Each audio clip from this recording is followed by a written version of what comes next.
Hello बच्चों, आज हम सीखेंगे 1, 2, 3 नंबर्स काउंट करना, 1 to 15 तक काउंटिंग करना। तो चलिए शुरू करते हैं, लेकिन वीडियो शुरू करने से पहले जान लेते हैं बच्चों कलर नेम्स। तो चलिए शुरू करते हैं। ये कौन सा कलर है बच्चों? ये है पिंक कलर। ये कौन सा कलर है बच्चों? ये है ऑरेंज कलर। ये कौन सा कलर है बच्चों? ये है ग्रीन कलर। ये कौन सा कलर है बच्चों? ये है ब्लैक कलर। ये कौन सा कलर है बच्चों? ये है ब्लू कलर। और आखिर में ये कौन सा कलर है बच्चों? ये है sky blue colour.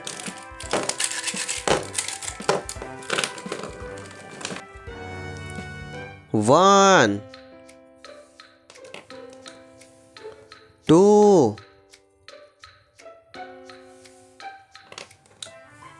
Three,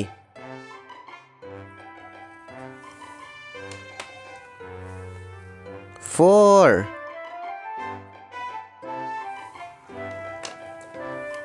five,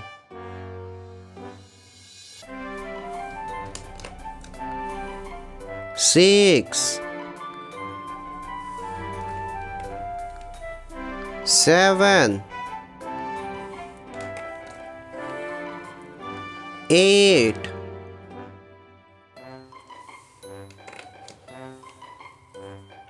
nine,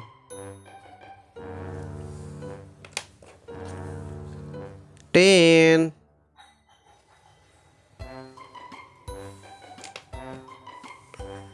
11, 12,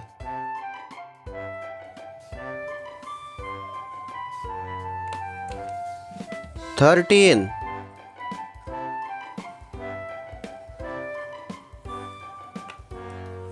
14,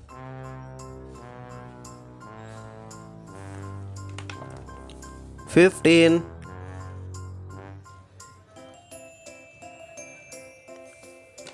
1, 2, 3, 4, 5, 6, 7, 8, 9, 10, 11, 12, 13, 14, 15.